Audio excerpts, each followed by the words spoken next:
ഓ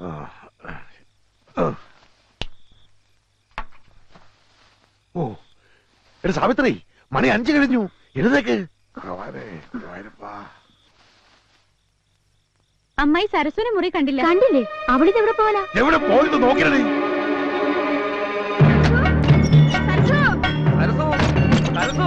ആ മുറിയിൽ നോക്കിയോടാ. നിങ്ങൾ എവിടെ കിടന്ന് കറങ്ങാണ്ട് എല്ലാ മുറിയിൽ കയറി നോക്കുന്നേ? ഞാൻ എല്ലാവരും നോക്കിയില്ലേ.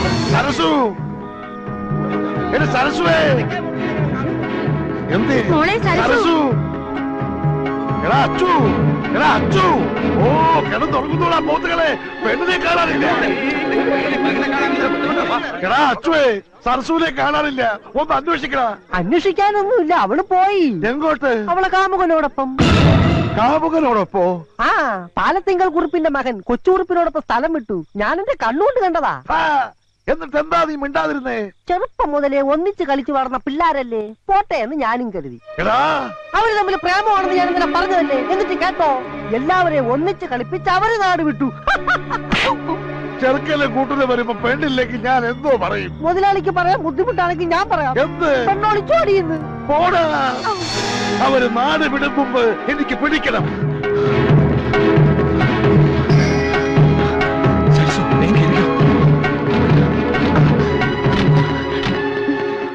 വണ്ടി നേരെ റെയിൽവേ സ്റ്റേഷനിലേക്ക് വിട്ടോ.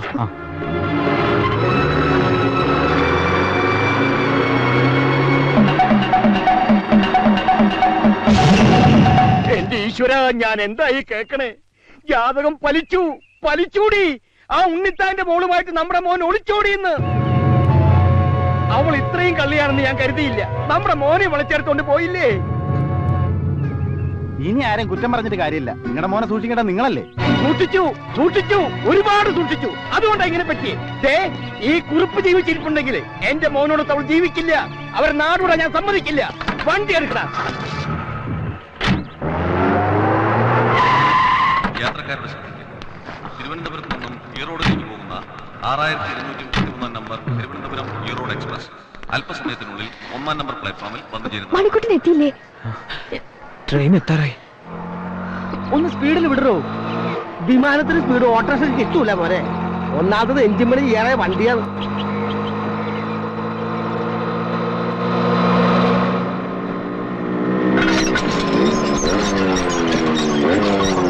അയ്യോ, ഗേറ്റ് അടച്ചു. ഇപ്പൊ വരുന്ന ട്രെയിൻ എനിക്ക് പോകേണ്ടതാ. ഞാനിപ്പോ എന്താ ചെയ്യാ? എന്തെങ്കിലും ചെയ്യടോ. സിനിമയിലെ പോലെ ആട്ടോ ജമ്പ് ചെയ്യിക്കട്ടെ? വേണ്ട, ഞാൻ ജമ്പ് ചെയ്തോളാം.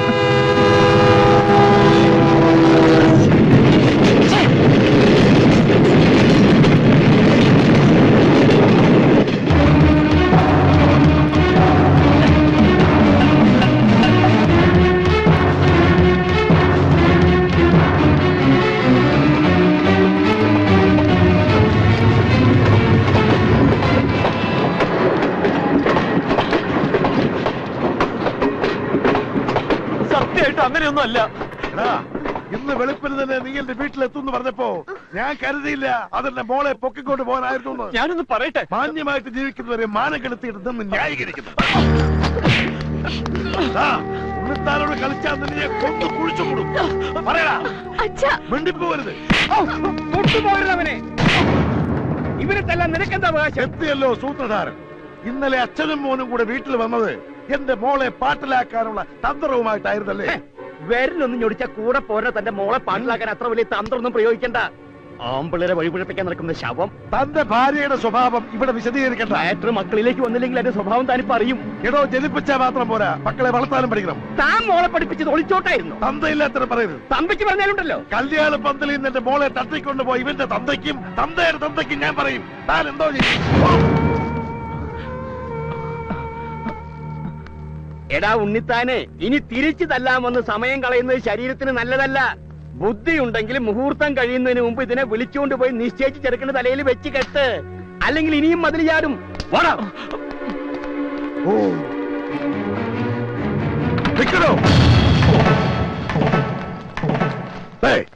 എനിക്ക് തന്നെ സമ്മാനവും വേണ്ട, ഒരു കോപ്പും വേണ്ട. ഇതോടെ നമ്മൾ തമ്മിലുള്ള സകല ഏർപ്പാട് തീർന്നു. പിന്നെ സമയമില്ലാതായി പോയി. ഇല്ലെങ്കിൽ തിരിച്ചു തന്ന് 10 പേജ് തെറി പറയാൻ എനിക്ക് അറിയാൻ വയ്യാഞ്ഞിട്ടല്ല. മുഹൂർത്തമായി വാടി.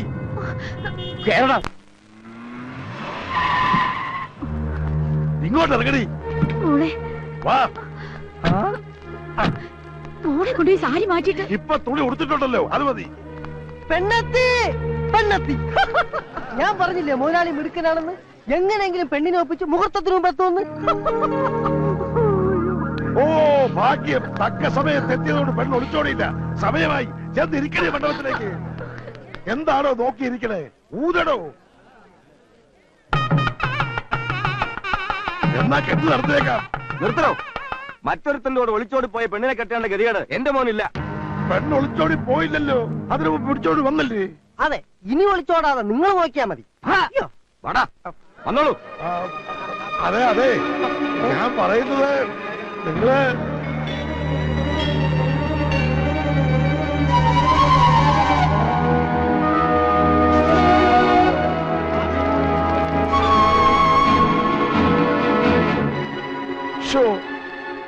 ഉണ്ണിത്താനെ താൻ കാണിച്ചത് വലിയ മണ്ടത്തരമായി പോയി. എന്റെ മോളെ കെട്ടാൻ പറഞ്ഞത് എന്താ മണ്ടത്തരം? ഒരുത്തന്റെ കൂടെ ഇറങ്ങിപ്പോയ പെണ്ണിനെ തിരികെ കൊണ്ടുവന്നാൽ ആരെങ്കിലും സ്വീകരിക്കാൻ തയ്യാറാവോ? ഇനി ഈ കുട്ടിയെ കെട്ടാൻ അന്തസ്സുള്ള തറവാട്ടിൽ നിന്ന് ആരെങ്കിലും ഈ വീട്ടുമുറ്റത്ത് കാലുകുത്തോ? ഇല്ല. ഗുണമായാലും ദോഷമായാലും അവള് കണ്ടെത്തിയ ആളെ കൊണ്ട് തന്നെ വിവാഹം നടത്തുക.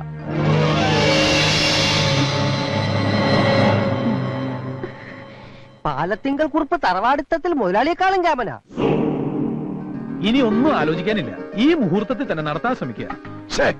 എടുത്തുചാടി ഞങ്ങളെ തന്തയ്ക്ക് വിളിക്കുകയും ചെയ്തു. സാരമില്ല, മറുപടി ഉടനെ കിട്ടിയായിരുന്നു. അപ്പൊ കരണം പത്തിയൊരെണ്ണം കിട്ടിയില്ലേ? അടിയ ചൂടെങ്ങനെ ഉണ്ടായിരുന്നു? ഇങ്ങനെ ഉണ്ടായിരുന്നു.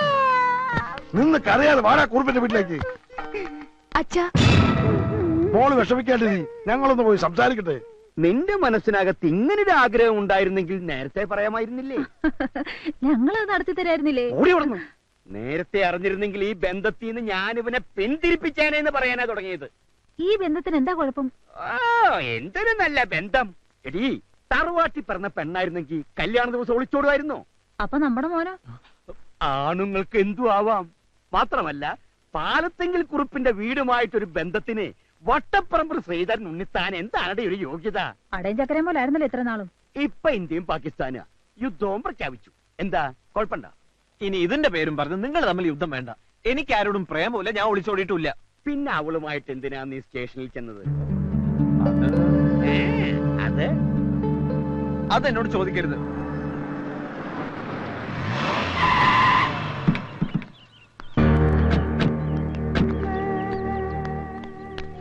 കാര്യങ്ങൾ എത്രത്തോളമായ സ്ഥിതിക്ക് ഞാനൊന്ന് തീരുമാനിച്ചു. എന്റെ മോളെ കൊണ്ട് ഒളിച്ചോടിയത് ഏത് തെണ്ടിയുടെ മകനാണെങ്കിലും ശരി, അവനെ കൊണ്ട് തന്നെ കെട്ടിക്കുമെന്ന്. എന്നാ പിന്നെ എത്രയും പെട്ടെന്നതായിക്കൂടെ? അത് പറയാനാണല്ലോ ഇങ്ങോട്ട് വന്നത്. ആ അതെ, ഇനി ഒന്നും നോക്കാനില്ല കുറുപ്പേ. കൊച്ചുകുറുപ്പുമായി ഉടനെ വീട്ടിലെത്തുക, കെട്ടു നടത്തുക. അയ്യോ, എനിക്ക് എന്റെ വീട്ടുകാരും ബന്ധുക്കാരെയൊക്കെ ഒന്ന് അറിയിക്കണ്ടേ? ഓ, അതിനൊന്നും സമയമില്ല. കെട്ട് കഴിഞ്ഞ് ചെറുക്കനും പെണ്ണും കൂടെ വിരുന്നിന് പോയാ പോരെ? ആ അത് മതിയല്ലേ? പിന്നെ ധാരാളം മതി. എന്നാൽ അത് പോരാ.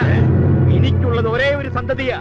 അവന്റെ കല്യാണം നാട്ടുകാരും വീട്ടുകാരും അറിഞ്ഞ് അന്തസ്സും തറവാടിത്തമുള്ള കുടുംബത്തിൽ നിന്നായിരിക്കണമെന്ന് എനിക്ക് നിർബന്ധമുണ്ട്. ഈ പറഞ്ഞതിന്റെ അർത്ഥം മുതലാളിക്ക് അന്തസ്സും തറവാടിത്തം ഇല്ലാന്നല്ലേ? കണ്ടോ, ഇവന് കാര്യം പറഞ്ഞാൽ മനസ്സിലാവും. പിന്നെ ഉണ്ണിത്താനെ നിശ്ചയിച്ച കല്യാണം മുടങ്ങിയപ്പോ തന്റെ മോളെ എന്റെ മോന്റെ തലയിൽ വെച്ച് കെട്ടാൻ നോക്കണ്ട. കല്യാണം മുടങ്ങിയതിന് ഉത്തരവാദി തന്റെ മോല. എന്റെ മോളെ കണ്ണും കയ്യും കാണിച്ച് പ്രേമിച്ച് വിളിച്ചിറക്കിക്കൊണ്ട് പോയ സാക്ഷികളുണ്ട്. ആരാ സാക്ഷി? ഇവൻ തന്നെ പറഞ്ഞുകൊള്ളാ. ഞാൻ കണ്ടതാ. ഏത് കോടതിയിലും ഇവൻ ഈ സത്യം പറയും. എനിക്ക് വിശ്വാസമില്ല. 1000 രൂപ കൊടുത്തവൻ അത് മാറ്റി പറയും. ഒരിക്കലും 1000 രൂപയ്ക്ക് വേണ്ടി മാറ്റി പറയില്ല മുതലാളി. ഞാൻ കണ്ടോ, 1500 കിട്ടണം. മോനെ, തീരുമാനം നിന്റെയാ. നീ സ്നേഹിച്ച പെണ്ണ അവള്. അങ്ങനെ ഒരു ബന്ധം ഞാനും സരസും തമ്മിലില്ല. കേട്ടില്ലേ? ഇനി എല്ലാവർക്കും പോവാലോ. തന്നെ പേടിച്ചാ ഇവനിങ്ങനെ പറയുന്നത്, അല്ലെങ്കിൽ താൻ ഇവന്റെ മനസ്സ് മാറ്റിയെടുത്തതാ. എടാ മോനെ, നിന്നെ വിശ്വസിച്ച അവൾ ഇറങ്ങി പോകുന്നത്. അല്ല അല്ല, ഇനി സംസാരിച്ച് സമയം കളയണ്ട. ഉണ്ണിത്താൻ പോ. ഞാൻ പോവുക.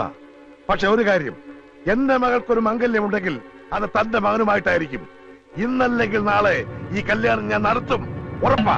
പാലത്തെങ്കിൽ കുറിപ്പ് ജീവിച്ചിരിപ്പുണ്ടെങ്കിൽ അത് നടക്കില്ല, ഉറപ്പ്.